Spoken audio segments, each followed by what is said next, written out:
নমস্কার বন্ধুরা, রিমির বাঙালি রান্নাঘরে আপনাদের সবাইকে স্বাগত। আজ আমি আপনাদের সঙ্গে যে রেসিপিটা শেয়ার করব সেটি বাঙালিদের অত্যন্ত পছন্দের রেসিপি। শীতকালে বাঙালির পাতে কই মাছ চাই চাই।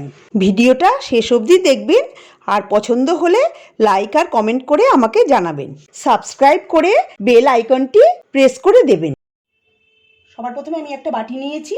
বাটিতে আমি 3 টেবিল চামচ সাদা গোটা জিরে দিয়ে দিচ্ছি।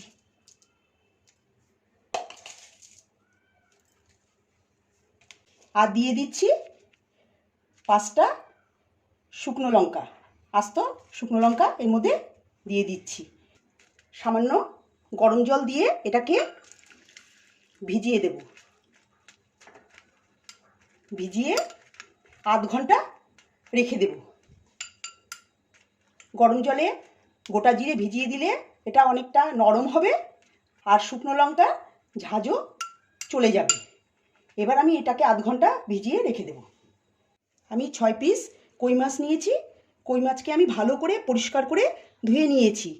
এই মাথার একটা ভেতরে একটা শক্ত অংশ ছিল, সেটাকে আমি আঙুল দিয়ে টেনে বের করে ধুয়ে দেখুন পরিষ্কার করে দিয়েছি। এবার আমি এর মধ্যে দেব নুন।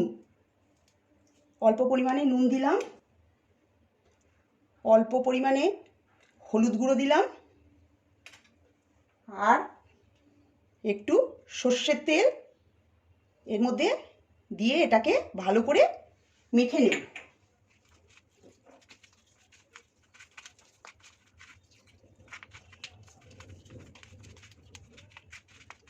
ভালো করে মাখা হয়ে গেছে। এবার আমি 10 মিনিট এটাকে এইভাবে রেখে দেব। এবার আমি একটা পেস্ট বানাবো। পেস্ট বানানোর জন্য আমি একটা মিক্সিং জার নিয়ে নিয়েছি। এতে আমি একটা ছোট টমেটো কেটে নিয়েছি, এটা দিয়ে দিলাম। 1/2 ইঞ্চি আদার টুকরো একটা দিয়ে দিলাম। আর গরম জলে গোটা জিরে আর লঙ্কা, গোটা লঙ্কা ভিজিয়ে রেখেছিলাম, সেটা জল ছেঁকে এটা দিয়ে দিলাম। জল ছেঁকে দিলাম কারণ না হলে ঝাঁঝটা থেকে যাবে, ওই জন্য জলটা আমি ছেঁকে দিয়েছি। এবার আমি এর মধ্যে সামান্য পরিমাণে একটু জল দিয়ে একটা পেস্ট বানিয়ে নেব। কড়াই বসিয়ে কড়াইটা আমি গরম করে নিয়েছি। এবার আমি এতে সর্ষের তেল দিয়ে দেব। সর্ষের তেলটা একটু বেশি লাগবে, কেন রেসিপিটার নাম হচ্ছে তেল কই, তাই আমি 1/2 কাপ তেল এতে দিয়ে দিলাম।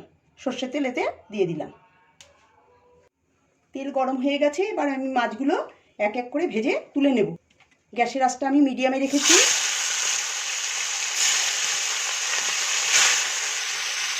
আমি প্রথমে 3টে মাছ ছেড়ে ভেজে নেব, তারপরে আবার বাকি মাছগুলো ভেজে তুলে নেব।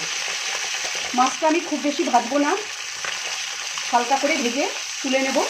বেশি ভাজলে মাছ শক্ত হয়ে যাবে, ভালো লাগবে না খেতে।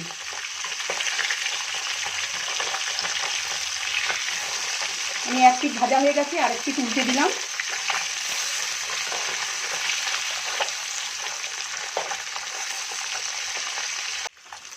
মাছ ভাজা হয়ে গেছে, এবার আমি তুলে নিচ্ছি।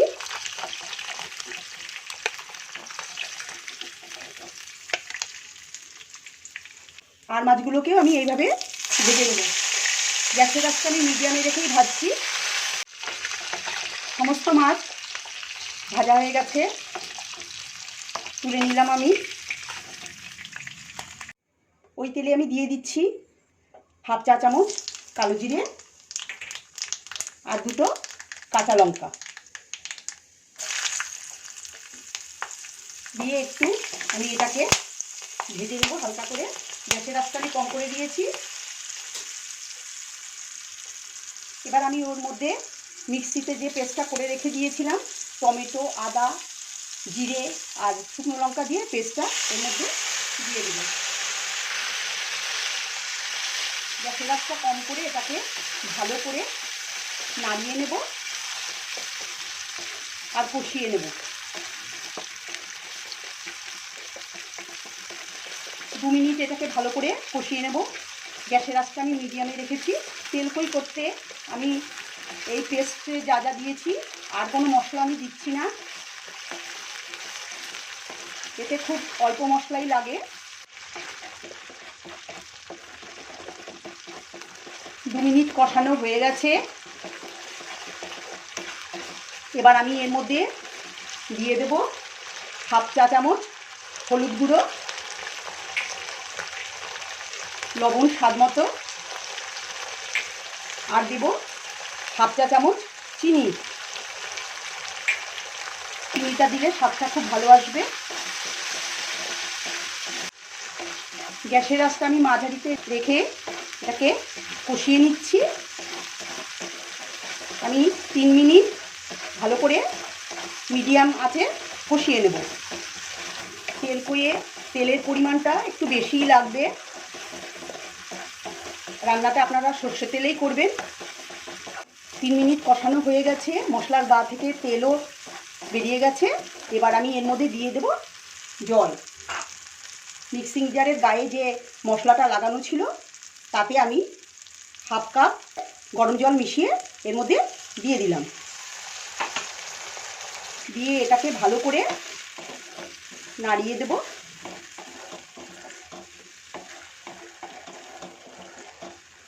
আপনারা নুনটা পরিমাণ মতো দেখে নেবেন, লাগলে একটু দিয়ে দেবেন টেস্ট করে দেখে। আমার আর নুন লাগবে না। ঝোলটা ফুটে উঠেছে। এবার আমি এর মধ্যে দিয়ে দেব ভাজা মাছগুলো। আমি এর মধ্যে দিয়ে দেব।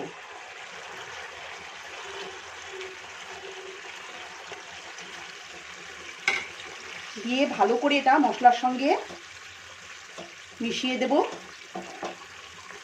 আর দেব 2টো কাঁচা লঙ্কা। কাঁচা লঙ্কাটা দিলে ফ্লেভারটা খুব ভালো আসবে। এবার আমি ঢাকা দিয়ে গ্যাসের আঁচটা কম করে 5 মিনিট এটা রান্না হতে দেব। 5 মিনিট হয়ে গেছে, আমি ঢাকাটা খুলে নিলাম। দেখুন তেল কেমন ওপরে ভেসে উঠেছে।